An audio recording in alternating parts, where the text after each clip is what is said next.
Kia ora, haere mai, and welcome to the Niche Cast.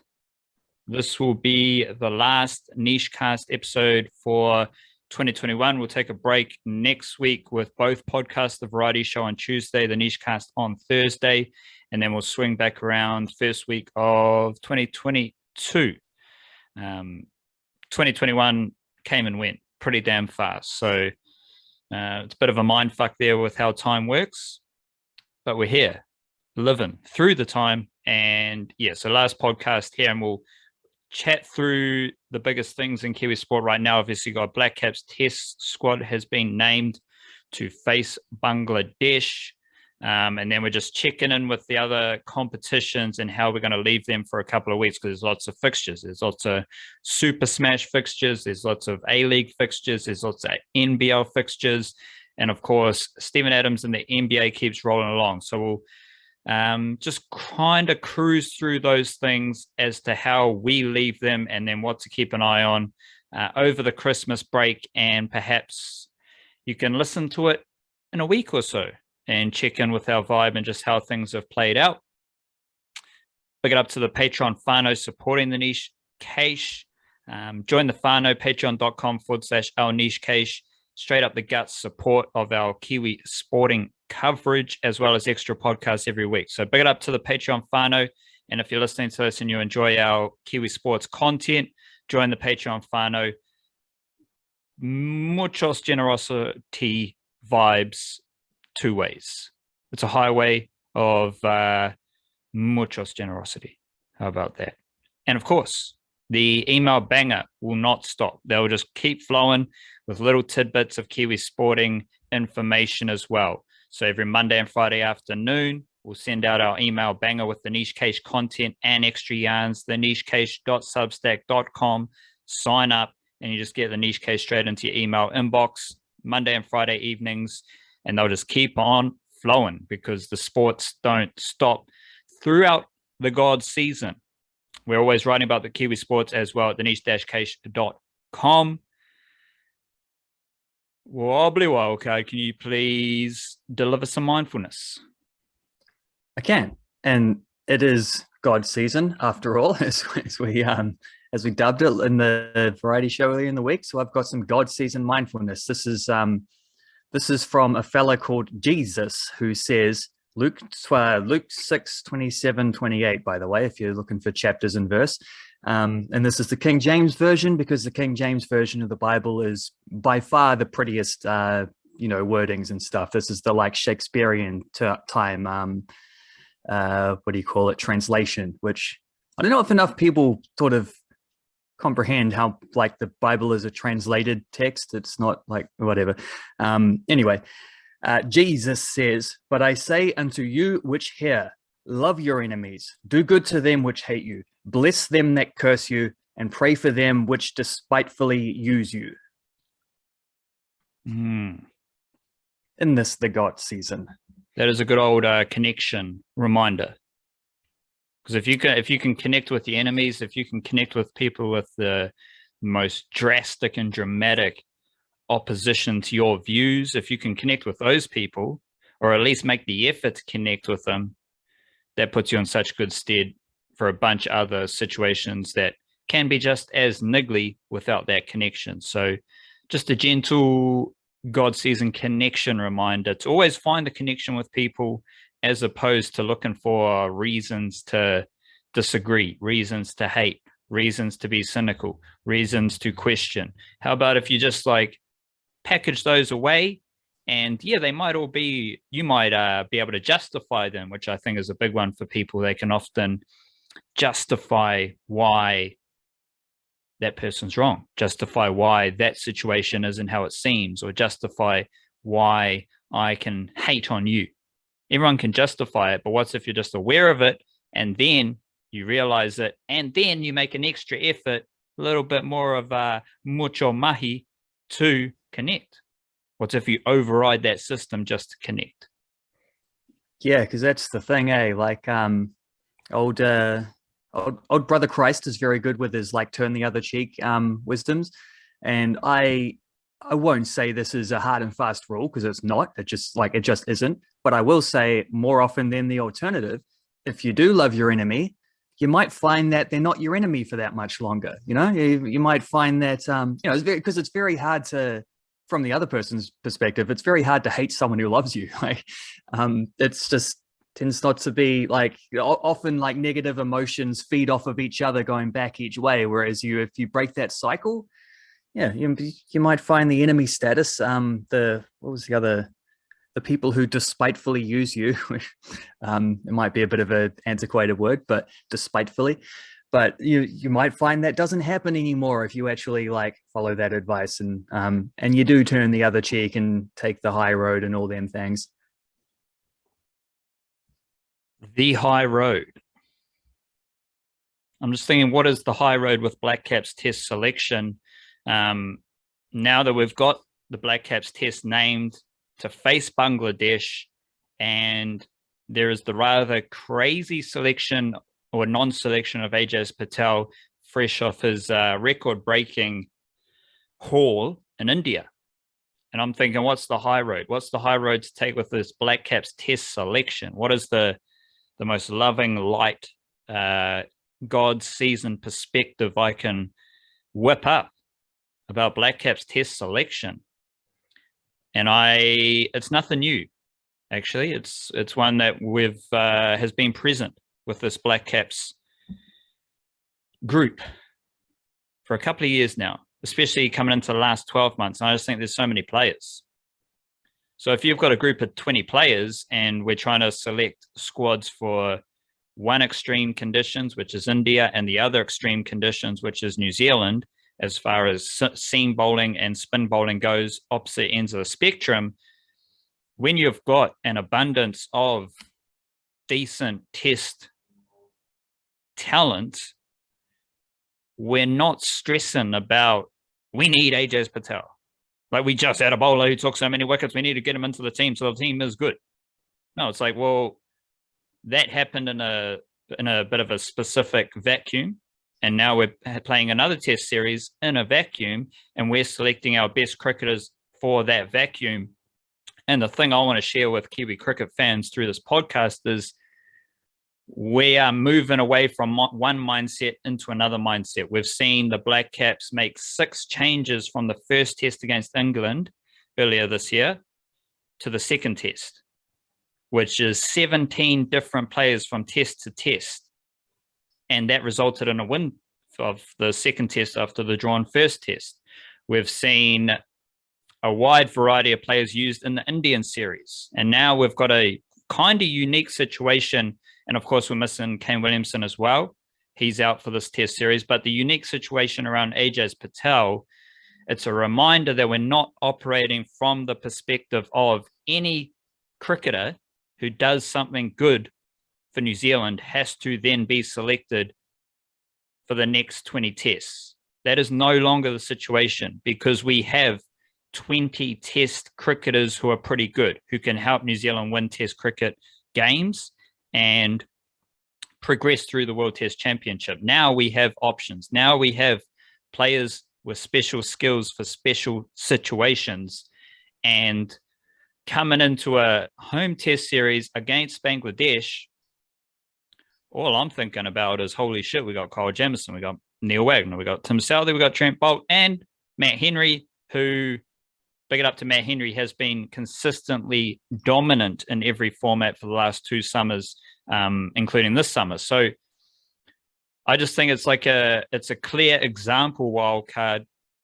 Forget all the spin stuff, right? Because I'm sure you've got some ideas about the actual facts around spin bowling in New Zealand. You're fresh off that yarn about Ajaz Patel, and a lot of that stuff does apply here. If we take that out of the equation, it's still a pretty easy fork in the road of mindsets. You can either go along the old Kiwi cricket mindset where we don't have the talent and we have to try and extract every little drop of runs and wickets out of players who might not be good enough. Now we have enough talent to pick and choose for different conditions and different environments and different opposition. We've got 20 players. around this test team. And I think this is a pretty pristine example of how that works and how us as Kiwi cricket fans can start to understand the plight of a test cricket team, because you need to have these options and you need to have players who can come in at any moment and not see the drop off in performance that, like, if we go back to the last tour of Australia, there's no Trent Bolt. So it's like, holy shit, they're not going to win. Whereas now we're moving into a bit more depth. Now we've got a few more options, and we can get a bit more specific for conditions. Yeah. Before I say anything on in response to that, would you have picked, if it was up to you, would you have had Ajaz Patel in a 13-man squad? Would you have picked him? I have been in Super Smash mode, so I haven't really thought too deeply about it. It's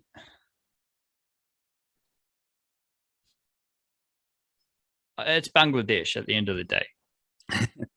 If it was a bit more of a challenging opposition, and so say India were touring here, or say Australia were touring here, I'd want Ajaz Patel in the squad. However, for Bangladesh, I think this is going to be a glory. Like we talked about the Canada and football ferns, right? So like Canada, they won their gold medal off the Olympics. They host the football ferns, and the football ferns, they're there to play football games against the best team in the world, but they're also there to be part of Canada's gold medal party. Canada took the piss and celebrated them and used that occasion to celebrate themselves, right? I'm getting first time thinking about this, I'm actually getting that vibe from the Blackcaps here, where it's a chance for Kiwi cricket fans to see the Blackcaps right there in the flesh, like things that we don't really get from the All Whites, we don't get from the New Zealand Kiwis. They're not in this kind of front and center community situation where we might see them out for dinner, we might see them out at a bar, we might see them at a net session before they play. And then we're going to go watch the Blackcaps play a game as well. They're there in the community. This is our team. This is the World Test Championship team. This is the team that's gone to an ODI final, has gone to a T20 World Cup final, has won the World Test Championship. These guys are our cricketing heroes. And we get a chance to see them play Test cricket in Aotearoa starting New Year's Day. And it'll be the first match back since the World Test Championship, won't it? They wouldn't have played a home game since. Exactly. So it's a big party. And unfortunately for Bangladesh, they are the football ferns in this party. And I say all that because if you like this Blackcaps seam attack, like the whole thing about Ajaz Patel, his career is the Blackcaps don't need him in New Zealand. The Blackcaps don't need any spinner in New Zealand. And this Test series is going to play out like that because, I mean, just the quartet of Jamieson, Southey, Wagner, and Bolt is going to destroy Bangladesh. And I'm fairly confident about it. Like, hopefully we get a bit of a competitive vibe from Bangladesh, but there is no Shakib Al Hassan for the second time in a row. And Bangladesh are just they're food in New Zealand for Test cricket.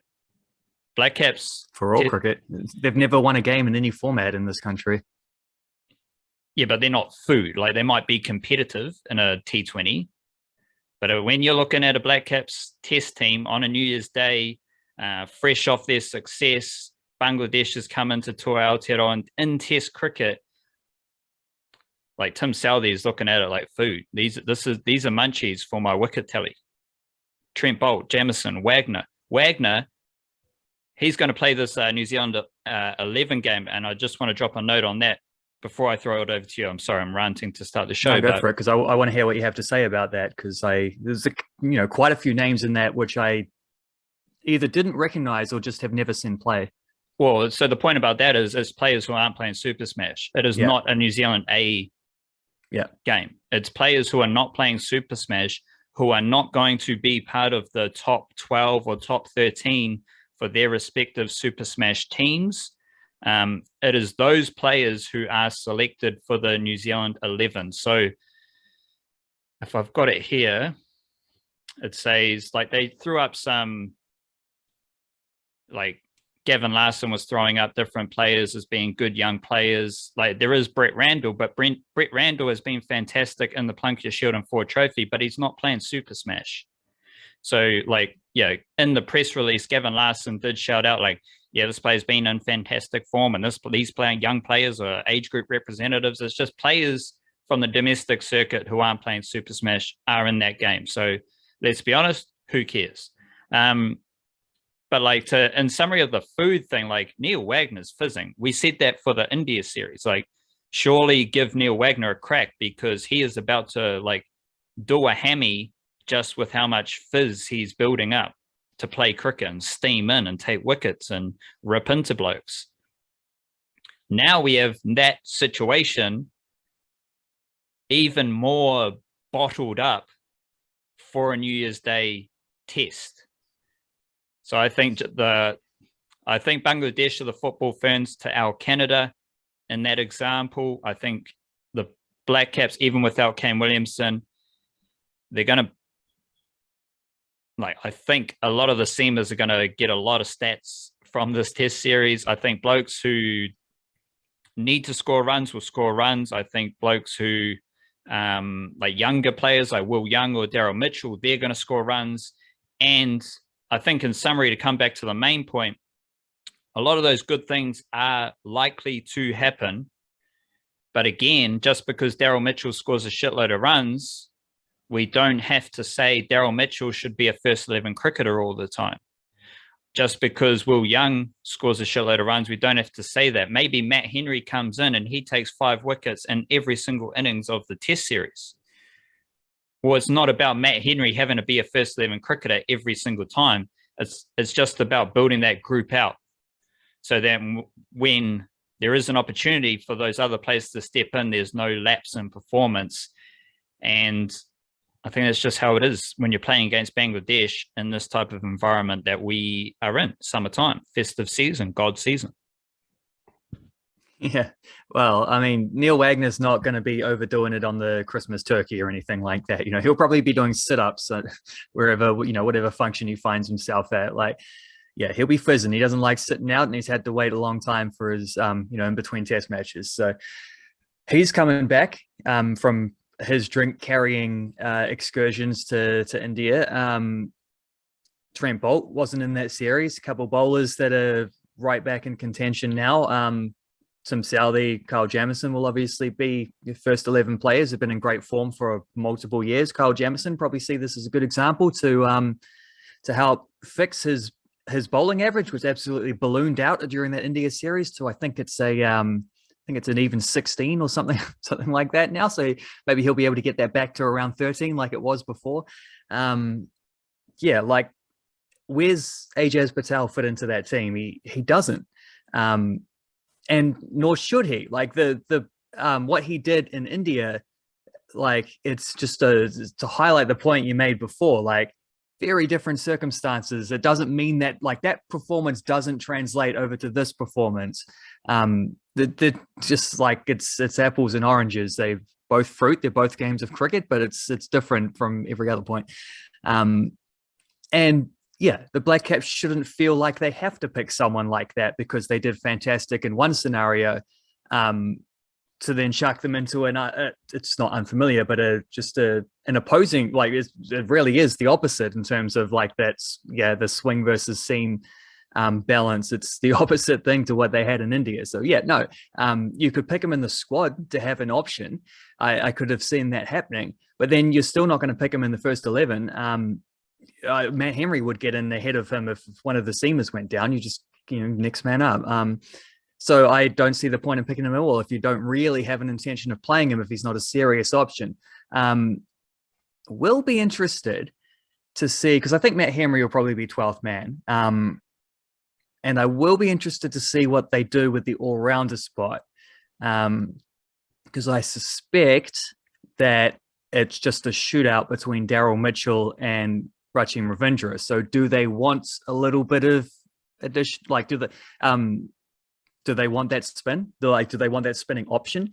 Or are they happy to go on with effectively 5 seamers? And Daryl Mitchell's Plunkett Shields bowling stats are generally pretty excellent. So you're not losing a whole lot there. Like, that will be interesting to see how that goes. And that's really the last spot that's available, because other than that, I think it's pretty easy to say Conway comes back into open, therefore Young drops to 3. Maybe those two swap around, I don't know, because Young was opening in India and maybe they like the right hand left hand thing, but Conway did seem to be more poised to be their permanent opener before he broke his hand. And Kane Williamson is obviously always going to bat at 3 when he's available, so I suspect Latham, Conway, Will Young, Ross Taylor, Henry Nicholls, will probably chuck the all-rounder at 6, so Mitchell / Ravindra, Blundell, Jamieson, Southey, Wagner, Bolt, easy. Like, it's not a difficult team to pick, and it's a team that will probably, like, I can remember Bangladesh having some very good days of Test cricket. I can remember a Mahmudullah 100 at one point. I can remember a big Tamim and someone else with a big opening partnership. But they always end up losing the Test match. So, because that's the thing, it's not just that Bangladesh have never won a game in any format on these shores. And yeah, they've had competitive days. They've had very uncompetitive days. They've never won a game though. But it's not just that. They've also never even drawn. Like, surely there's been a rain cancellation at some point and no result. But like, they haven't had they've lost every single Test match they've played. That is, yeah, that's a little bit foreboding for Bangladesh. And this is the kind of tour that the Blackcaps normally, feast upon. And the feasting will be done by the seam bowlers up front. It is a good opportunity for guys like Ross Taylor, Henry Nicholls, Tom Blundell, probably. Those 3 seem to stand out to get some runs because they were a little bit short of them in India and could probably use a little bit of a boost in that regard. And that's generally what happens with good players like that, is they will cash in when the next tour comes around. All things considered, it just seemed like I don't see any controversy whatsoever in that squad. It seems like the exact normal kind of squad they would have picked. The only thing maybe that I might throw up, and it is a spin interest, but it's not a Ajaz Patel thing. I wonder if Ravindra was competing with Mitchell Santner, and I wonder if this suggests that Ravindra has gone ahead of Mitchell Santner in that reckoning. I suspect that might be the case. Curious how you feel about that. I think it is definitely the case, and I think it's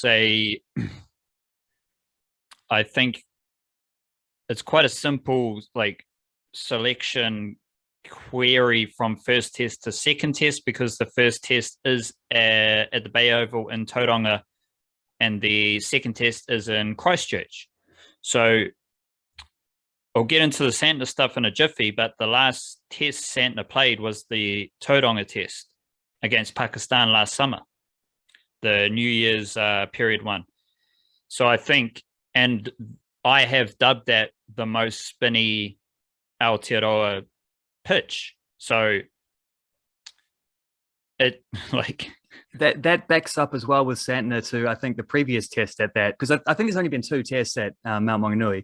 The other one was against England, and that's where he took 3 for in the, I think, career best figures, wasn't it? Like 3 for 50 or something in the 4th innings to help.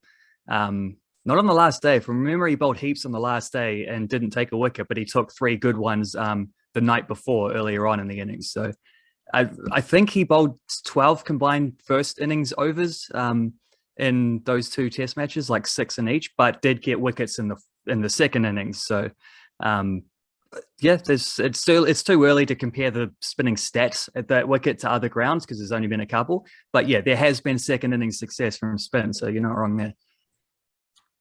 Yeah, but I was making the point that is I have dubbed that the most spinny pitch in Aotearoa, but the spinner's not playing there, which shows the whole situation around Test cricket in Aotearoa, where you don't need a frontline spinner for the most spinny pitch in Aotearoa. Like, that's ridiculous in itself, and that sums up the spin situation in New Zealand. So if you're listening from another country, you've probably seen Ajaz Patel, especially if you're an Indian in India, You've seen Ajaz Patel succeed in India. You've looked up and you've seen Ajaz Patel has succeeded in other spinny countries. And then you come into the most spinny pitch in Aotearoa and Ajaz Patel isn't there, but that's because it's in Aotearoa. So even though it's the most spinny pitch in Aotearoa, it's not spinny enough to warrant a certain selection, certain first 11 selection for the frontline spinner.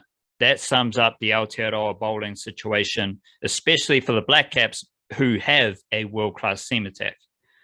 If we were dealing in like a Chris Martin, Michael Mason type of new Blackcap seam attack of years past, that's when Daniel Vettori has use. That's when Daniel Vettori has like value, because the seamers aren't dominating their opponents. So you might need another option who can dot it up and build pressure and take wickets over a long period of time to give yourself a chance. Now we have one of the best seam attacks in the world. So they do all the mahi. You don't need a frontline spinner per se. But to come back to Dan Vettori still gets in this team though. He'd just be, if you look peak Dan Vettori after the second half of his career when he became a good batsman, he'd just be batting at 6. Yeah, well, he might not do anything. So probably not. That's the spinners. And we've seen like Mitchell Santner could tell you all about that. We've seen when like Ajaz Patel isn't in this test, and those dudes aren't in this test because when they've played in New Zealand before, they haven't had to do anything. So what's the point of having them there? So who's to say? Daniel Vettori might, I mean, he was like a top 3, 4, 5 spinner in the world at that stage in his career. If he's not doing anything, well, he's a batsman. So then he might score runs because he's a better batsman. He was like one of the best batsmen. So you might, just chuck him up to open, let him open, quirky shots all around the park, and then you play your seam attack. But coming back to the Bay Oval, I think it's an easy from Tauranga to Christchurch. And I'm always going to refer to it as Tauranga. It's not Mount Maunganui.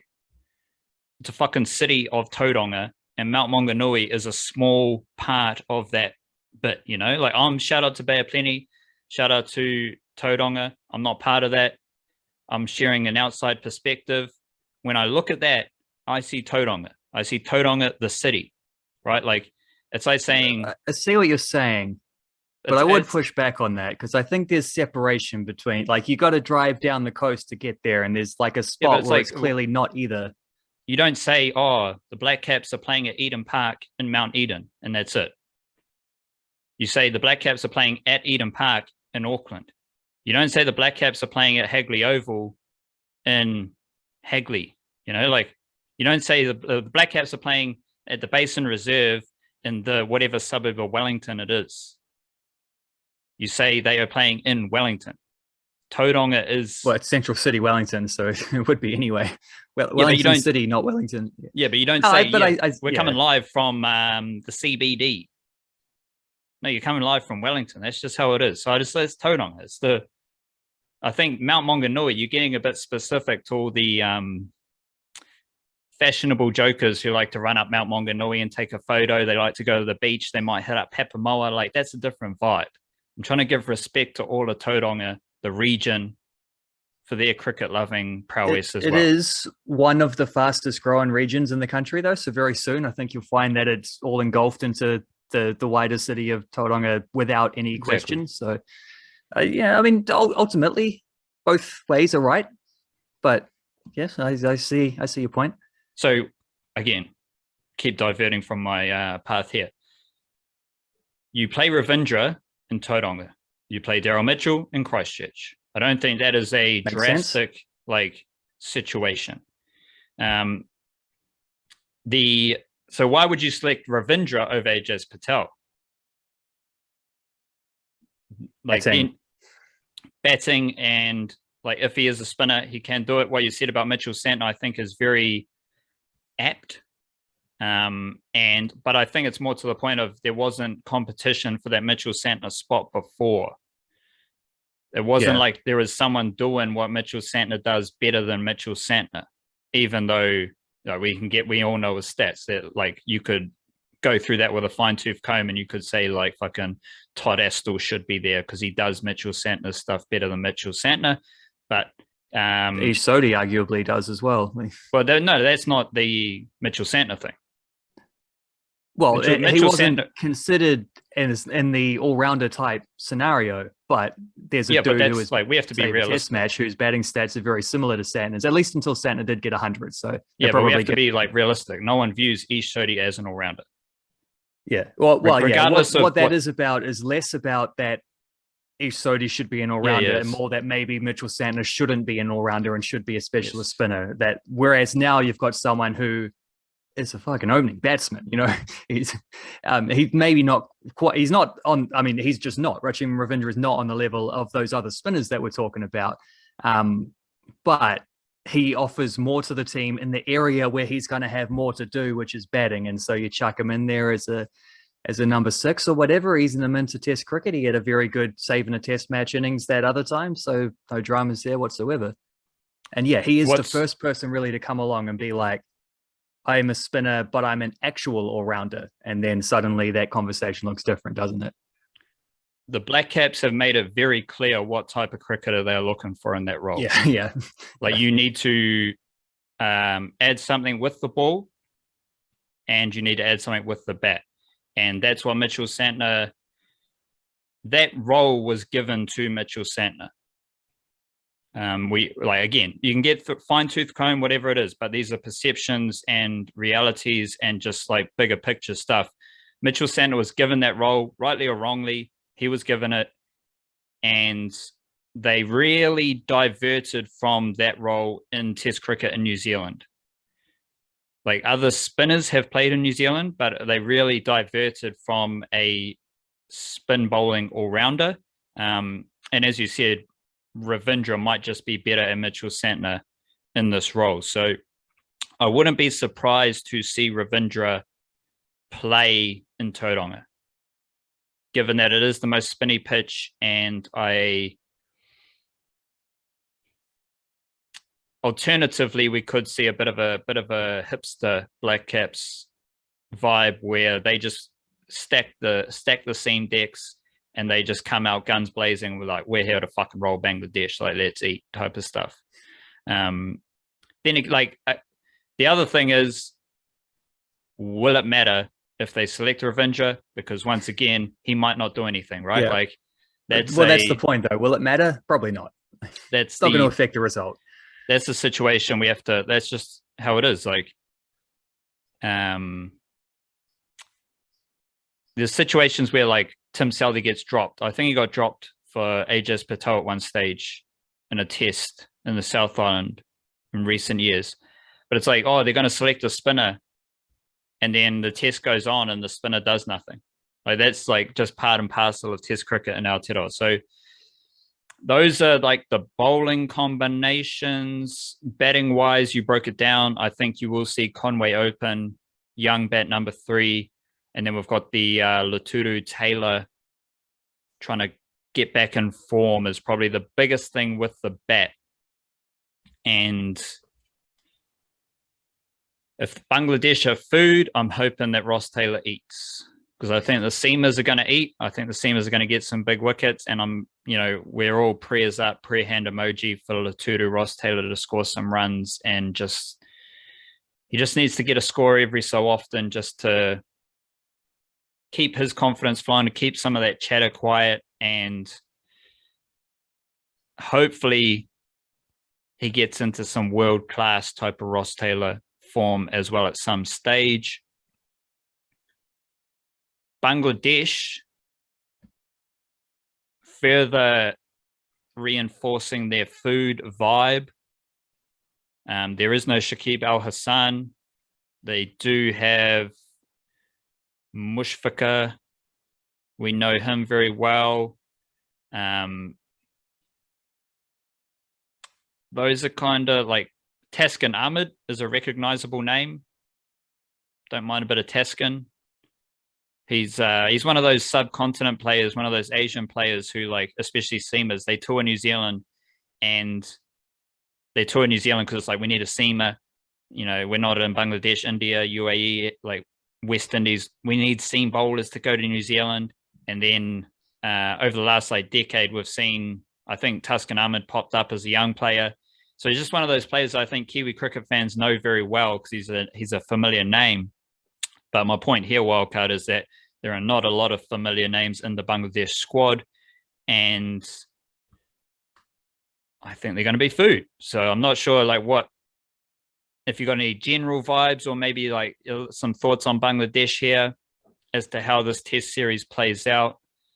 I am pretty certain Bangladesh will be food and it's a party. But I think in a different situation, it would be like surely we could hope for some more competitive test cricket. Like this isn't good for like ratings and views and all that shit if Blackcaps are just steamrolling their opponents. Like you need competition, you need competitive cricket to really whip the fans into a frenzy and generate buzz around Aotearoa in summertime. You want competitive test cricket. I think that's the ultimate thing for getting Kiwis engaged with cricket is competitive test cricket where more casual fans are coming home and they're chucking the test on because they have to see what is happening. Bangladesh are food, and I don't really see this test series being competitive, but I think that buzz will be made up with the celebration of the Blackcaps, if you catch my drift. So I'm interested to see how that dynamic plays out. Like we do have the South Africa test series a bit later in the summer, and that's going to be exciting. And I think that period will be really exciting because then we're getting into Women's World Cup mode as well. I think right now there is a fine line between a lot of Blackcaps buzz because we're finally getting to see the Blackcaps in action on home soil, all those things we talked about before, and the celebration of the Blackcaps. And also these tests might be over in 3 days, if certain things happen. So it's a weird dynamic. It's an interesting dynamic, and I'm eager to see how that plays out over a period of time when a lot of people might not be making test cricket viewing their priority. Yeah, I don't know if the competitive test match is that important, at least not every time. I think because we're coming off a successful test winter really with the test championship and a win in England and at least a draw in India, it was more competitive than people maybe could have predicted, more competitive than a lot of New Zealand teams have been in India in the past. I don't know. I think a lot of people like just watching Blackcaps batsmen score big hundreds and stuff like that as well, and don't even think about the opposition that they're playing or whether they're going to win or not. But yeah, you ultimately need both, and I think South Africa will be a competitive tour. They were the last team to beat New Zealand in Aotearoa, so that is at least some degree of because they've got this massive streak going. It's like 17 or 18, 19 maybe even home test matches without defeat in a row. Get to pick that one back up again now. Like, yeah, that will be cool. The Bangladesh series will be fun because it will be that celebration type thing, because hopefully we'll see some guys racking up some stats, which is always fun. One of them being Laturu Ross-Taylor, who has played 9 matches against Bangladesh in the past, 13 innings, 647 runs at an average of 53.91.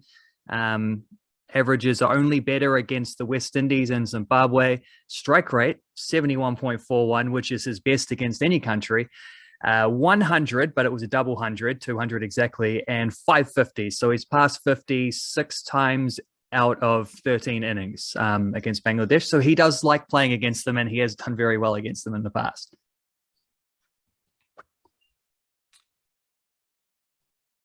Of all the Blackcaps test players who we want to do something in this test series, no one comes within a kilometer of Laturu Taylor.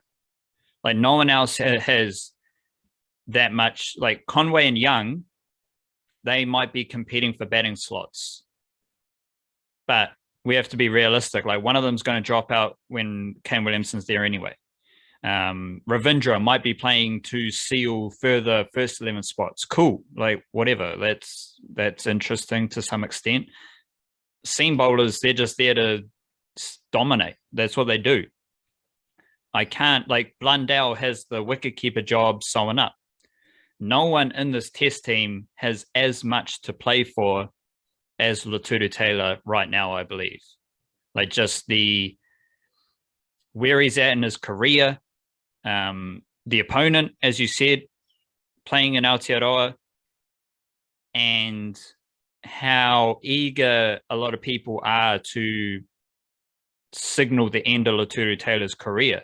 I think there's a lot of negative energy directed to him as if people want him to end his career. And I think Laturu Taylor has a really strong opportunity to score runs and to shut a lot of that stuff up. I think that trend is quite a general sports trend as well. Like you get to a certain age, which is like when people start seeing the finish line. And if you just have one bad tour, it suddenly becomes like, oh, well, he's done now. He'll never get it back. Like he's lost it. But like this is Ross Taylor at age 35, 36, 37. But like he would have had bad tours when he was 27.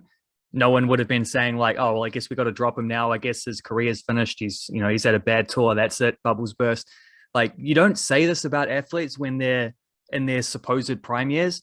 And I just sort of feel like maybe people ought to learn that lesson a little bit more when you watch Tom Brady, who's been written off for this exact reason for like 10 years in the NFL, that people have been saying, well, he's lost his arm. He can't throw it over accurately over 20 yards anymore. And it's like, well, he's won like 4 more Super Bowls since that point when people first started saying that. So this day and age, I kind of think that's not really a factor. Like as long as you have the motivation, which is the number one thing for people, like, once it starts dropping, then it continues to drop. If you suddenly are like, what's the point? Like, but if you're still motivated, then there's absolutely no reason to think that the next tour won't just be a bounce back tour, especially when we're talking about, all-time greats of what they do. It's just a weird thing that like sports, I don't know, fandom has this weird trend of just like, as soon as an older athlete shows any sign of weakness, it's like, well, the trajectory is only heading one way now. And it's, towards we're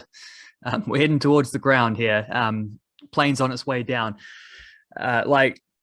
It's just not necessarily true. Like, it's just a thing that I wish didn't happen as often as it does. Whoops. I've got Ross Taylor's career in front of me here. And his average is dipped under 45, so he needs a nice little big, 100 not out would do wonders to that. So 2008, he averages 38. Next year, averages 35. 2010, 39. 2011, 37. Next year, 54. 2014, his average, so if I'm not mentioning a year, it's because he averaged 50, 70, 60, whatever. 2014, he averages 35. Next year, he averages 42. 2018, he averages 23. Next year, he averages 55. So I say that because at every moment when his average has dipped below 40, like we're not talking 20, we're talking when his average dips below 40, he bounces back, and he's bounced back all throughout his career. The only thing that's different right now is he hasn't hit a century since 2019, and he has now got 2 years averaging below 40, which is the first time that has happened in his career since 2010 and 11. And that was followed by average 54, average 72. So there is an element of, I hope, his career, like this next couple of years of his career plays out like the rest of his career. But like what you're saying, like it's pretty easy to look at Laturu Taylor's career and expect to not believe he'll get a calendar year average back over 50. Because he, like, to your point, like this isn't an exact agreement with your point, but to your point, I think it's realistic to believe that while Ross Taylor has bounced back after every dip below 40 of his career, the bounce back ability decreases as he gets older. And that's what we're going to find out, is if there is another bounce back for Ross Taylor that can really set him up for a fantastic end of his career. And that, I mean, it wasn't like form helped Ross Taylor bounce back with that double hundred in Australia. That was his eye operation. So that's another thing. Like, we've had earlier in Ross Taylor's career, we had the form, and Ross Taylor riding the natural wave of good form, bad form, and his bad form was averaging 39, 37, 35. Like, that's hardly bad form, but for Ross Taylor, that was. And then the last time when he really fell out of form, he had an eye operation, and that fixed everything. So I'm just intrigued how this next phase looks out, because he's not going to have another eye operation. So we can't fall back on that as Latudu Taylor fanboys. We can't be like, nah, it was the eye operation. Now he's fantastic. Now we're just in a weird spot where we will find out what Latudu Taylor's up to. And I want him to be Tom Brady, but we also have to understand that most people aren't Tom Brady. So it's hard. Like, I'm not exactly. I don't think Tom Brady eats KFC. And Tom Brady doesn't play cricket, like, it's a different sport, different art. So Ross Taylor, 33 average in 2020, 24 average in 2021. He's played 12 tests. He has scored 2 50s. So he either rights that ship or that continues, and we get into a bit of a weird spot with him. I'm also interested in the Super Smash here wildcard, and I'm most curious. Like, there's a lot of Super Smash stuff happening, and I'll be writing about it over the whole holiday period. So stay tuned for a lot of the deep cuts on the men's and women's side. But I'm most interested in wildcard in the headline act Blackcaps, especially as the next T20 World Cup is in Australia, and it's a very different proposition to a T20 World Cup in India. And I have a question. How many wickets has Adam Milne taken in his last 10 T20 games? Last 10 T20 games. Can I ask where these games are being played? Because I can't remember seeing them in the there's Super a Smash. T20 World Cup game, and then there's one Super Smash game. So, right. Just well, he's not number. necessarily a big Just wicket taker anyway. So I'm going to say 6. 5. 5. So he's had 5 games with 1 wicket and 5 games without a wicket, and that sums up Adam Milne. What's his RPOs? Oh, fuck knows. I'm just looking at his 10 games, so who cares? Okay. Because that tends to be the thing with Adam Milne, is he won't necessarily take wickets, but he can be hard to hit, although he wasn't always hard to hit at the T20 World Cup. Yeah, so that's the thing about Adam Milne, is that he's got a lot of T20 buzz, but I've always found him to be a little less effective than a lot of people believe. And 5 games with 1 wicket and 5 games without a wicket in his last 10 T20 games sets him up for an interesting Super Smash, because he's someone, along with Lockie Ferguson, who is probably going to get a lot more use in Australian T20 World Cup conditions. I think it's a big Super Smash in that sense for Finn Allen as well. And especially if you pit him against Martin Guptill and you pit them against Colin Munro, who is in the Big Bash League and has the Australian factor. So however we feel about Colin Munro, I think he at least has to be mentioned while we are watching the Super Smash and the Big Bash League is also going on, if Colin Munro is dominating the Big Bash League, like that deserves a mention considering the T20 World Cup will be played in Australia. That holds a bit more context. So I've got the quick bowlers. You've got Milne and Ferguson, I think is really important in the Super Smash. Ish Sodhi coming off a excellent T20 year. I think he's a world-class T20 bowler. He is the best spinner in the Super Smash, I believe.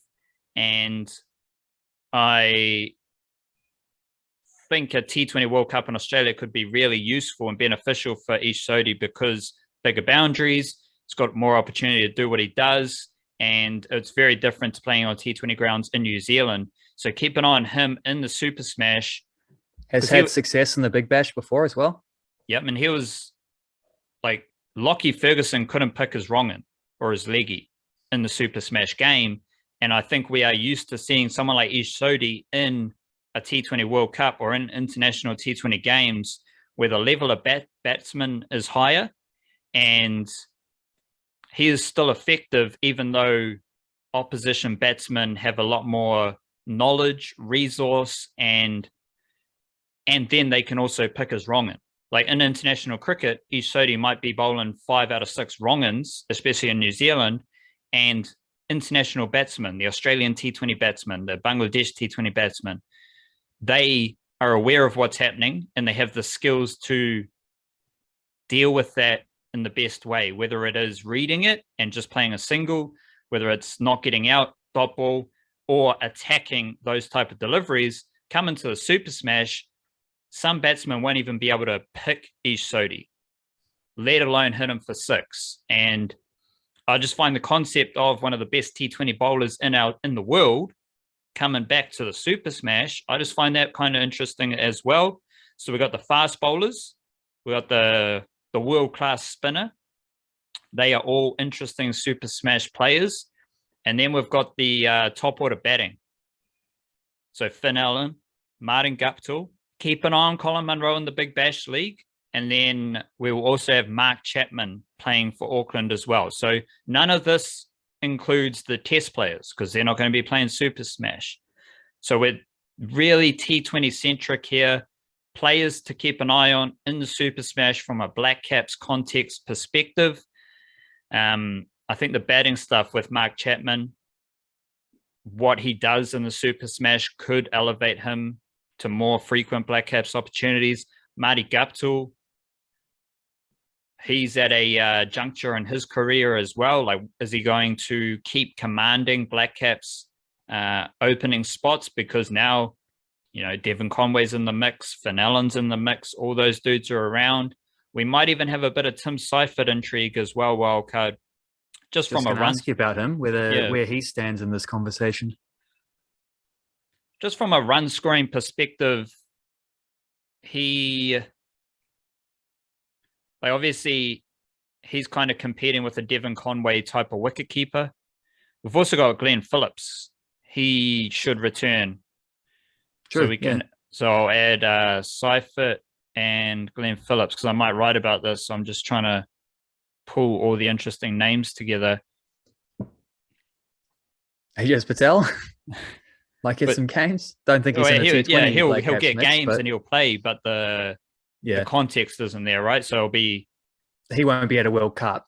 So, but we'll be watching to see what he can do. We'll be watching to see how his confidence is and what he's up to, what bag of tricks he has in T20 cricket, and how maybe he can be effective. Well, he's played a lot of Super Smash, but how he is effective in Kiwi conditions, bowling in the Super Smash. You know what I said about Auckland being stiff? Yeah. A lot of that disappears with Glenn Phillips. But yeah. Yeah, like Glenn Phillips isn't stiff. No, he's the Glenn Phillips is a natural. He's one of the most dynamic cricketers on the planet. And I think that changes just the presence of Glenn Phillips will change the dynamic of that Auckland team. But I think what I'm talking around there with some of these dudes is a lot of competition for batting places. Because you've also got like a CDG. He's shown already some very attacking instincts in typical CDG fashion. And what have I got there? I've got 9 players there, wildcard, that I'm keeping it, 9 Blackcaps that I'm keeping an eye on in the Super Smash who aren't part of the test squad. So going back to the earlier point, how many blokes are in this test squad? 13. 13. I think, yeah. So we've got 13 blokes in the test squad, and now I've just named 9 players there. 22. Add Kane Williamson, 23. Right? Like, that's a lot of really good Kiwi cricketers.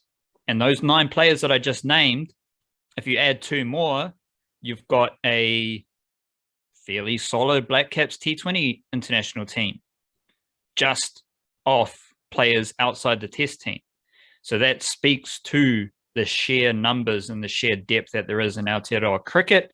But yeah, some of those players named, who are you like interested in? Who are you curious about as far as headline Blackcaps acts in the Super Smash?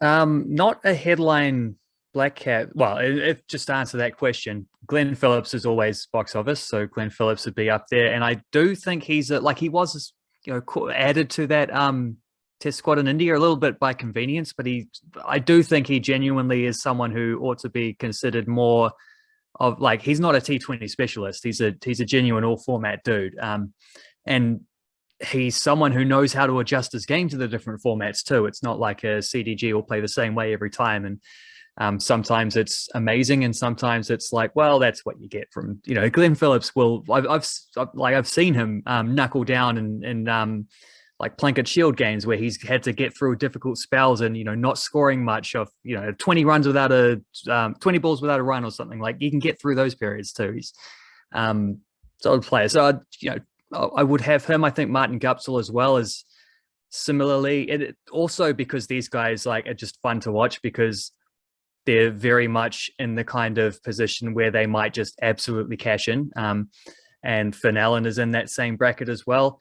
And Eve Sodhi is in that same bracket as well. Eve Sodhi, who not only didn't get hit for 6 in that last game he played, he didn't even get hit for 6 runs combined off his four overs. Unplayable. Those are the kind of guys, but it's also, other than really Finn Allen, I don't really know that any of those guys are playing for anything of a Blackcaps context. It's just looking to see, will the best players who are sort of ordered, if Martin Guptill has a run of bad form, maybe you get into that scenario because he's a little older and it's not so much whether they would drop him. I think they've had chances to drop him and have not, and he has repaid that faith more times than not. So it's not so much about the Blackcaps context with those guys as it is just watching the best cricketers available to Super Smash teams play the best possible cricket that they can. I wonder about someone like Jacob Duffy, because you've highlighted he's probably a little bit below this group, he'd be in the next tier. He has played Blackcaps within the last 12 months. And something you've written about is that he hasn't really kicked on since. And there are other dudes, there's always someone else kicking on from the scene below. And that's I think maybe where some more of the intrigue comes from, is not so much because I think that the squad for the next World Cup is very, I don't think you're going to see too many bolters coming in from outside what we saw last time. There'll be a couple changes. Ferguson hopefully will be fit and he will be absolutely amazing in Australian conditions in a World Cup like that. And maybe Finn Allen will push. Well, I think surely Finn Allen will push his way into a squad at least. I don't know there'll be too many other changes. You're obviously it's not too hard to bring in Ferguson without dropping Milne because you're not going to have an extra spinner in the squad, which was Todd Astle last time. But yeah, I'm a little curious to see at least will over the rest of this short form season, will there be other dudes who are maybe below that group trying to put their hands up and say, I want to be in that group, but definitely of that group. I think a lot of those guys are very stable Blackcap selections, and it's just as much as anything about watching them do really cool stuff. How big is Martin Guptill? How big a 6 can Martin Guptill hit next time he steps into one? how far is each Sodi going to turn the ball? Is he going to like take out someone's off stump with a wrong and that someone, plays all around or that kind of stuff? Glenn Phillips slog sweep out of the park, that kind of, long list of just watching Blackcaps do cool shit, in the domestic scene. The group of Jacob Duffy, Scott Kugelheim, Blair Tipner, and Hamish Bennett has been used a lot in T20 cricket for recent summers. I believe that group will be overtaken in the next. I think one or two of them might already have been overtaken. Yeah, but by the Matt Fishers, by the Ben Sears, those type of players. And those are situations we have to familiarize ourselves with because, again, there is a lot of talent already in Aotearoa cricket, but there is more talent on the rise in the young player department. So players who have been relied upon to plug holes in the last few summers, they are going to be the ones who make way. Like, it's not like we're going to see one of the frontline seamers fall out of the mix. We're going to see a Jacob Duffy or a Scott Kugelheim fall out of the mix, and then we will see the best young seamers step up and fill their void. Who do you think's better between Glenn Phillips? Like, Glenn Phillips and Mark Chapman's a really easy comparison because they both play for Auckland. So who do you think is going to be better? But I think you can chuck in Seifert into that mix as well of, like, they're a bit younger than a lot of the other lads, but they're experienced and they are capable of playing international cricket fairly frequently. And they're all supremely talented in different ways. Like, you can't, like, I've seen Mark Chapman play shots that I believe only he can play in the same way that Glenn Phillips plays shots that only he can play. I think Tim Seifert has a different dynamic as he doesn't do anything super unique, but he does everything pretty well, I think is a good way to describe Tim Seifert. Like, all his shots are pretty good. He's got the 360 degrees. He's got power down the ground. It's good square of the wicket. Whereas you look at like someone like Glenn Phillips, he's got more X factor. He can play reverse sweeps and all that shit. And then Mark Chapman just seems like the most silkiest of operators at the crease. Which one of those batsmen do you really like the most? Seems like you're pretty high on old G Philly. Yeah, G Philly is comfortably ahead of those other two, I think. But comparing Chapman to Seifert is pretty curious. Like, just thinking who would be second place in that, because I think they are both guys who are in very similar Blackcaps positions. Seifert has had a run as a first 11 player, and he hasn't, like, they're sort of meeting like the like, what do you call it? Like the Star is Born thing, with one's on the way down and one's on the way up, but they're not necessarily like a full-on trajectory. It's like they're just both currently in a position where they're probably both squad members, probably both not first 11 players. Chapman hasn't really had that chance in the past. Seifert has had that chance in the past. They're both where they are now, and it's not like they're falling or rising necessarily at the moment. They just are where they are. I think Glenn Phillips is clearly New Zealand's number 4/5 if they're picking a T20 squad. He's first 11 at this point. I don't know where I would go with out of Seifert and Chapman, though. I like Chapman more as a player, just as a pure batsman. I think, like you say, he's probably the silkiest of those guys, but maybe Seifert offers you a little more versatility. I don't know. This is one of those like up for grabs ones, because it could, if neither of them are in the squad and Finn Allen's coming into the mix, it could be a shootout between the three of them. Like, well, not between the three of them, like a 2 out of 3 scenario there, where Chapman and Seifert might well be playing for a place in the World Cup squad. Like, that could be a playoff, and I don't know which way that would go. I think the work of Devon Conway means that Martin Guptill's in that mix as well. But he is coming from a different angle, right? Like, he's the veteran keeping all the young bucks off his turf. Yeah. But then there's the competition between the young bucks, which I think throws up a fascinating dynamic for Auckland. You're going to have Guptill and Worker opening. Chapman was batting number 3, and then you're going to have Glenn Phillips batting 4 4 or 5. And Ferguson's going to be bowling in that Auckland team as well. But just those 3 batsmen, Guptill, Chapman, and Phillips, who scores the most runs out of those blokes? Who contributes the most to wins? Those type of things are going to be really interesting and fun to view just in that Super Smash bubble, as you said, like which Blackcaps are having fun and doing their thing in the Super Smash. That is heightened in Auckland because you got 3 dudes competing for top order batting slots in the same team, and maybe they all score runs. Maybe one of them scores runs, and then he's the best out of those 3. I don't know. My mind is blown, and I'm blowing my mind through the podcast about a point I made at the start of the podcast, because I'm just having like a different Blackcap just pops up in my head. And I think we're up to like 25 different Blackcaps who can form this wider Blackcaps group. Jimmy Neesham is going to be playing for Wellington. And the big thing I've talked about with Jimmy Neesham is his strike rates, batting and bowling. We talked about this ahead of the T20 World Cup, but I'm thinking like Jimmy Neesham, I don't have all the stats in front of me and I won't look them up because who cares? But his T20 international batting strike rate is bonkers.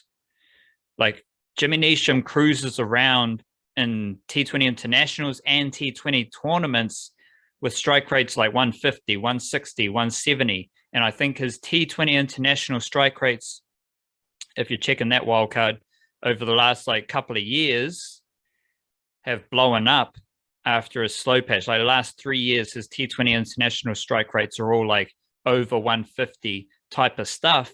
And if we're putting Jimmy Neesham in a Super Smash environment and he's in this type of mood, I think he can be someone who is mandatory viewing in that Wellington Firebirds team, especially when you match him up with Finn Allen up the top. And to wrap this up, I want to see the most Northern games. I think they're a fun Super Smash team personally. I want to see Northern play in the Super Smash as much as possible. I also want to see Wellington play. So when Wellington's on the agenda, I want to be tuning in. Finn Allen opening, Jimmy Neesham will be there. You'll have Ben Sears bowling as well. But Northern and Wellington are my teams to watch. Not necessarily from a winning the Super Smash competition, but from I need to see these teams playing as much Super Smash cricket as possible because I want to. It goes without saying Auckland will hold some intrigue wildcard, but I'm curious what teams or what team do you like when you see them on the slate for that day or the upcoming day? What Super Smash men's team are you like, yeah, I need to be watching this team play as many games as possible? I don't know that I really look to the team. I think I see the teams that are playing and I think who's going to be playing. And it probably is a matter of like which Blackcaps are going to be involved, check the lineups kind of thing. Well, give us your top two Blackcaps that you need to see in the Super Smash. Top 2. I think East Sodhi and Glenn Phillips, just keeping it consistent with what I've been saying. But as to Jimmy Neesham's strike rates, is that this one? Is this one? There we go. His batting T20 international strike rate is 151. In 2021, it was 158. So this is a World Cup year when he played more games than probably more games than he had in any other year. His bowling strike rate is 18.1 for his career. For this year, it was 20.8. So it went up a little bit. Again, also probably because he played a lot of games, including games in India where it maybe wasn't ideal for him. That's been fairly consistent through most of his career, though, that sort of level of strike rate. Average was a little bit higher as well. So maybe he wasn't quite as effective with the ball as he had been, but certainly the batting strike rate, he was offering more. And he's still getting through some overs as well, so no dramas. We will have the A-League rolling on. We got NBL rolling on. We have Steven Adams in the NBA rolling on, as well as men's and women's Super Smash. You can kind of pick what's most interesting here. I don't think many people are going to be buzzing about the Breakers too much. They played 2 games during this period, one on the 26th and one on the 31st. Do you have who they're playing against? No. Steven Adams is playing on the 26th, 27th, 29th, and 31st with the Memphis Grizzlies New Zealand dates. The Wellington Phoenix men, they play on the 27th, the 1st, and the 5th. The women play on the 27th and the 30th. And then, of course, we've got Kiwis in the A-League and we've got Kiwis in the NBL as well as like really, like after a war, something like, I don't know if I've experienced that myself, but all the trenches like were built, World War II or World War I, whatever the fuck, and trenches are built, and then you come like a week after or the war's finished, and you just like come across this field, and it's just like everything's just shit's everywhere. There's holes, there's trenches, like it's just. Isn't that why the poppies is a big symbol? I think because like they just all these dead bodies lying in the field, and then next thing you know, just all these poppy flowers had popped up afterwards after everyone had done, packed up and gone home or whatever. I don't know if that's true, but it's something like that. Sounds nice. We're after the dead bodies here. We're coming across this field, and it's just very quiet, very mix and match, and that's how the Flying Kiwis landscape looks to me. Wildcard, just with a lot of different things happening or not happening. So maybe it's not an interesting Flying Kiwis time here, but just for the last 10 to 15 minutes, I'm curious, out of that group, Wellington Phoenix, NBL and the Breakers, Steven Adams and the NBA, Flying Kiwis football, what is the most pertinent thing for yourself in this period and for the listener to pay attention to? Because we've got a lot of cricket, and it's going to be cricket is going to be front and center over the God season the next week and a bit. Everyone's going to be able to tap into the cricket fairly easily. What else from that other group is like the most important thing for you and the most important thing for the Kiwi sports fan to tune into during this period, when they do have time to check in on results or check in on a live bit of action or just to fuck around with? We've coming into a period, of Flying Kiwis where there's a couple of weeks where like a lot of teams are on their winter breaks. And then the places that don't do winter breaks is pretty much just England. And England is like racked with COVID cases at the moment in the middle of their winter. So there were a lot of postponements. Chris Woods had a couple in a row. Things like that. When you add in that like the Scandinavian and American seasons are in their off season now, and there's maybe not as much football going on. There's still enough to fill out a Flying Kiwis wrap every week, but I still, the asterisk here is that it's not really for this period. It's immediately after this period, which is when the January transfer window opens, which is when Flying Kiwis football is going to become extremely interesting, because I think we're going to get quite a few. I'm picking at least double figures of notable international caliber players getting transferred. But that's after the period we're talking about. During the period we're talking about, I think it's I think the Steven Adams thing is really interesting right now, because they've had this amazing run without Ja Morant, where their defense went from being one of the worst in the league to one of the best in the league, probably the best in the league over that, well, definitely the best in the league over that stretch of time. Ja Morant's back now, and first game back, they lost to the Oklahoma City Thunder, who they had beaten by 73 points in the biggest win in the history of the NBA the previous time they played them during that streak. So obviously, Ja Morant does not make the Memphis Grizzlies worse. But he's not a good defensive player. He's an insanely good offensive player. how does that balance work over these next few games? Because they need to try find the balance between the defense grit and grind, typical Memphis mentality they found without their best player, to integrate him back in and, you know, keep winning games at the same level that they had been. So there was a little bit of a false start the first game back. Probably a good kind of false start to have, and just to remind everybody that this is work. It doesn't, like, the best guy to, like, you know, Morant doesn't come back in and suddenly everything is even better. There is an adjustment to be made, and that will probably have some give and take in terms of their scoring on both ends.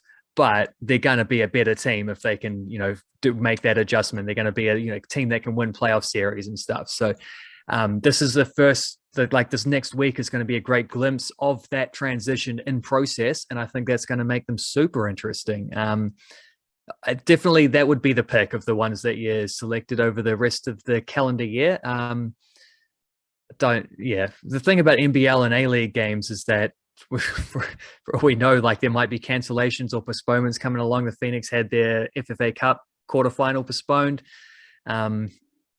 Like, things like that could be a factor as well in Australia, but also all three of those teams that we're talking about, Breakers and the two Phoenix teams, are coming off losing streaks. So with them, there's still a lot of intrigue, but expectations are tempered somewhat by their recent form.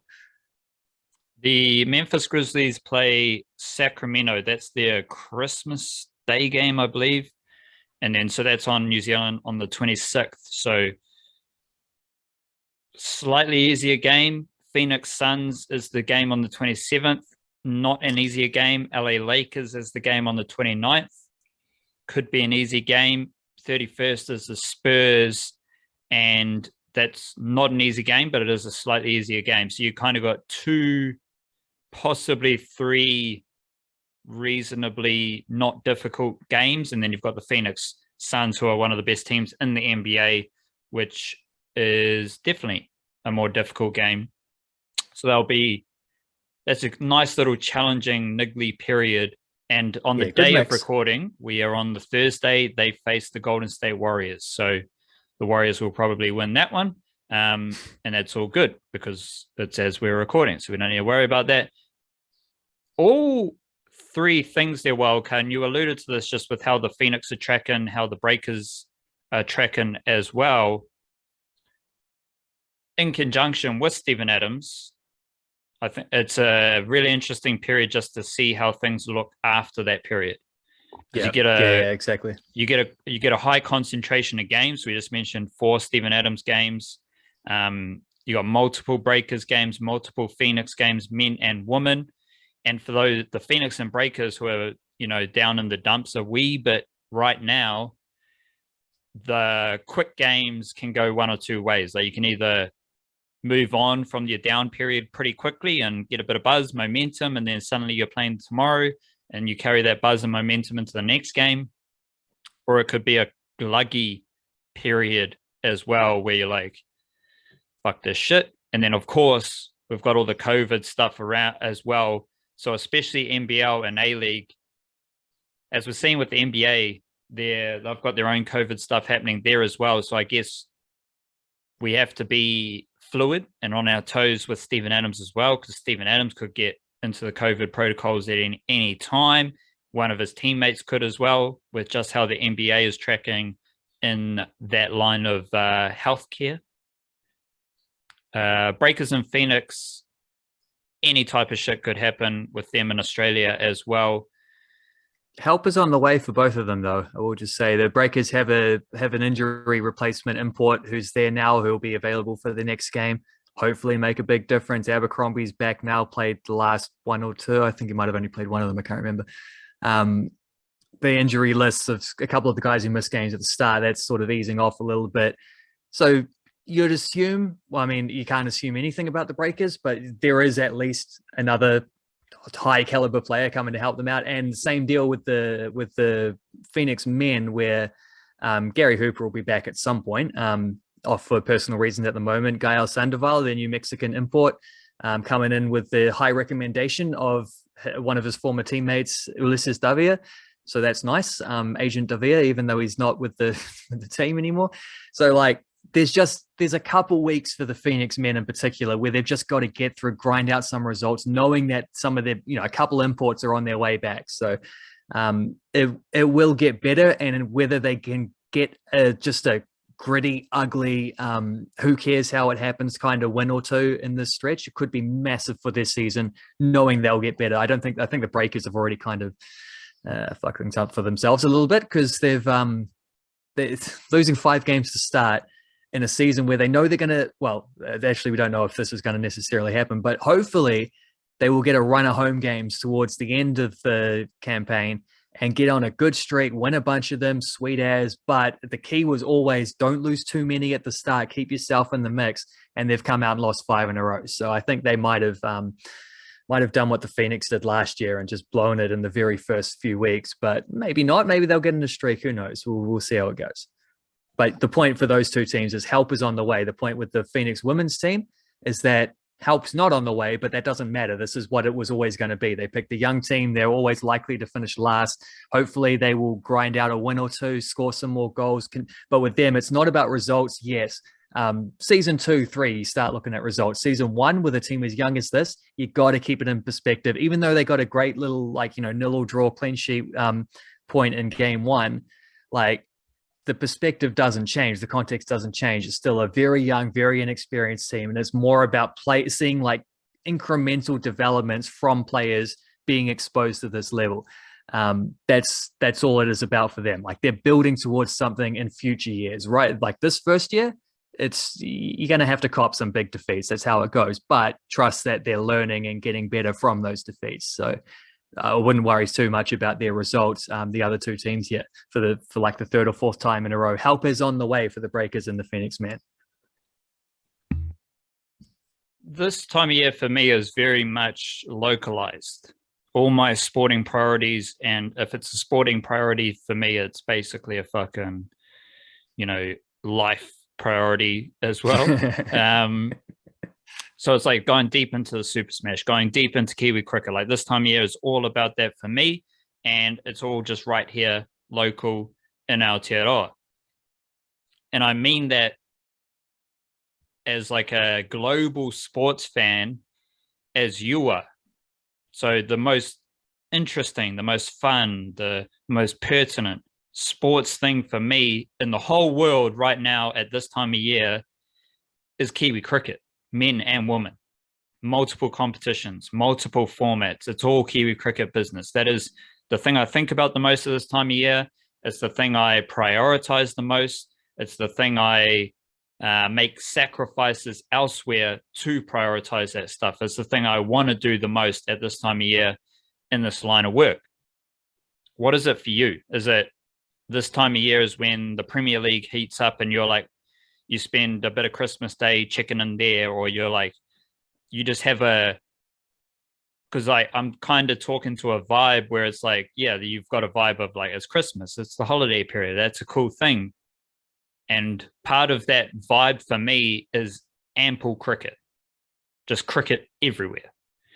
What sports thing is part of your God season, festive season vibe? Because you've got are you a big fan of the NBA Christmas Day stuff? Are you this is when I check more into the NFL? Or are you more, this is when I dive deeper into the Wellington Phoenix and some of these A-League, NBL type of competitions that keep flowing over the period? What, in the whole world of sports, what's something that is part and parcel of the festive season for yourself? Well, immediately after the festive season, you get towards NFL playoffs in the last couple of weeks of the regular season, which is certainly up near there. But that's not necessarily a coverage thing. The cricket is very much near the top of that list as well. Definitely when the Blackcaps are playing, I'm parked in front of the couch for all of the first day of any test match. and most of the rest of the test as well. The Blackcaps would be high on that list from a coverage perspective, like the stuff I write about. The answer doesn't change from this. No coverage, no coverage. Just your festive season vibe. What's part of that for you? Right. Well, in that case, because I was just going to say that the Flying Kiwi stuff is the thing that I probably prioritize the most writing about from January 1st to December 31st. Like there's no break in that. But that even like then on that personal to sporting level, it's even more the cricket, I think, because it's something I don't necessarily have to write about, and therefore I can like sit back and just enjoy the spectacle. It's also very distinctively summer, and that comes with what the God season is like in this part of the world. So it's like it's almost part of the season, like it's an inbuilt part of the season. It's not like it's the season, here's this thing I can do with my time. Like it's incorporated into the very concept of the season. So I think I'm probably got the same answer as you then. It's the cricket stuff. Chuck on a Super Smash game if there's something on. I won't necessarily watch them all or anything like that, but I'll tune in if there's something. If I've got the time and there's a game on, I'll certainly be watching all the Blackcap stuff. And White Ferns as well would be high on that list. Like, you know, it's cricket and God season go together. I just thought because David Lloyd retired from the Sky Sports thing in the UK, so a lot of people that we follow have been tweeting stuff about them, and I saw him say something like, I can't remember what he's talking about. He's like, they go together like Morecambe and Wise. I don't even really quite get I know it's a TV show, but it's not a TV show I've ever watched. But that was the simile that popped in my head there. I'm sure there's a better version, Brett and Jermaine or something like that. I don't know. I don't know what the New Zealand equivalent of that is, but that's what the God season in cricket is. Brett and Jermaine works. Jermaine does work. First thing that came to mind was Jeff the Moldy and insert other character from Brotown here, but I can't remember any of the other characters from Brotown, so that doesn't work. It's just like goes together like Jeff the Moldy and his guitar. There you go, his guitar. That's because you never saw Jeff the Moldy without his guitar. So it's actually a good one. I actually like that. There you go. I'm proud of myself there. So it's like, so the cricket stuff is like the same as the NBA. How, well, I don't know because we don't consume the NBA fandom. We consume the NBA coverage. But I imagine a lot of NBA fans, part of their Christmas buzz and their Christmas vibe and the festive season there is NBA games on Christmas Day and then a really deep run and consistent run of NBA games. That's the only thing I can think of, like, because in Europe, you'll have the football stuff as well. So it's like, yeah, but Premier League is distinctly Boxing Day is always when the Boxing Day fixtures. Whereas in America, they actually play on Christmas Day itself, which is always, you know. But the England one, they embrace the football games over this period, whereas in the other countries in Europe, they've stopped playing football. They take a winter darkness hibernation period. So I just can't really imagine how in other countries, like, this time of year is so synonymous with a sporting vibe. Like, it just seems like, and you can, like, Australia's all the same shit, right? Australia's exactly the same. Where it's like, but it's beyond that. Because we get it here because many of us will watch the Boxing Day test, and then after the Boxing Day test, we will watch a game of Big Bash League because it's just on after. And it's that kind of flow of cricket. Yeah. That for me is so part of the Christmas and New Year's vibe as well. It's just like the consistency and the quality of cricket is just like, it's unparalleled, it's unmatched. Which, just a slight aside before we finish, but you obviously saw the stuff about the New Zealand Cricket Board and Pakistani Cricket Board shaking hands and making up over the incidents last time and planning a tour for next December, which I saw that it was like a lot of like good vibes about the press release. I'm like, yeah, cool. We're going back to Pakistan. We'll do it right this time. Everyone will be happy. It'll be great. But scheduling it during a big chunk of what's normally the home summer was kind of weird for me, because we've just had there's been no Blackcaps cricket. There's normally like a test match starting late November, and a whole series, like a whole tour, will happen before Christmas. We've just cut that tour out of the calendar this year because of the India tour, quarantine stuff, and the being away for the T20 World Cup before that. It's what curiosity that I thought I might as well chuck up on the podcast as well, was seeing that it's going to be 2 years in a row where the at least for the Blackcaps, that version or that experience is going to like start apart from obviously the domestic stuff will be churning away full steam, but the Blackcaps cricket home games, big focus of any summer in terms of like coverage and fandom, won't kick in for 2 years in a row until after Christmas time. Even better, because you don't want to build up the Christmas vibe too early. You know, it's like it's sort of like seeing the shops selling tinsel and stuff in October. It's like it's too soon. Like we know it's the God season when it gets to the God season, and you don't want to be like, the odd test in early in December, like that's fun, but doesn't really. I think the vibe's just better. But I think ultimately, the thing that comes to mind when you're talking about that stuff is just a hunch in my mind, an intuition, intuitive spark. I don't believe New Zealand cricket have a lot of leverage in any situation. So probably not. Like, again, you're one of the few people who will care about such a minor detail in a announcement agreement with Pakistan. If we're going into that minor detail, who else cares about this type of shit?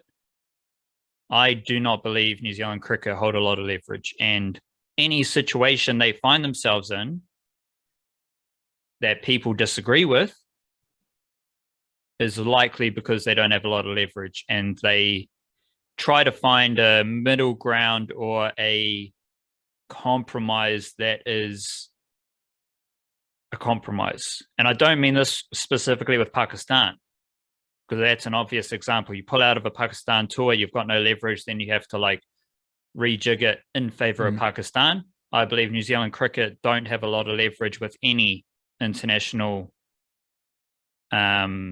board or organization in the competitive realm that the Blackcaps exist with, right? So we're not stressing about West Indies. I mean, last time Pakistan played here, it was Pakistan State Motor Oil sponsored the tour. Exactly. So like just anything with like any of that stuff, like A, who really cares? But B, New Zealand cricket just don't have a lot of leverage, so they're just doing whatever's, needs to be done. Especially in these times, you just get it done. And also like that tour that they pulled out of was 3 random meaningless ODIs to start with. Were they playing T20s as well? I can't remember. Yeah, they were leading. So the T20s leading into the World Cup was a little bit of a thing. The ODIs there was no reason to be playing them really. But in response, they're now going to play some test match as well as like a full-on Pakistan tour, which actually is so much cooler than what they would have had in the first place. And also, to swing it full circle right back to the start of the podcast, Ajaz Patel's chance to shine will be like he might not be able to get games in the home summer, but the tours like that, a tour to Pakistan, that is like that's peak Ajaz right there. Peak Ajaz indeed, but that's just not happened for another 12 months. So it's a while. It's a bit of a wait. Fucking hell. Let's get back to the present moment here. And the present moment dictates that we end the podcast. So kia kaha, stay beautiful, enjoy God's season, and enjoy the plethora of Aotearoa sporting matters on the platter. Mauri ora. Che che.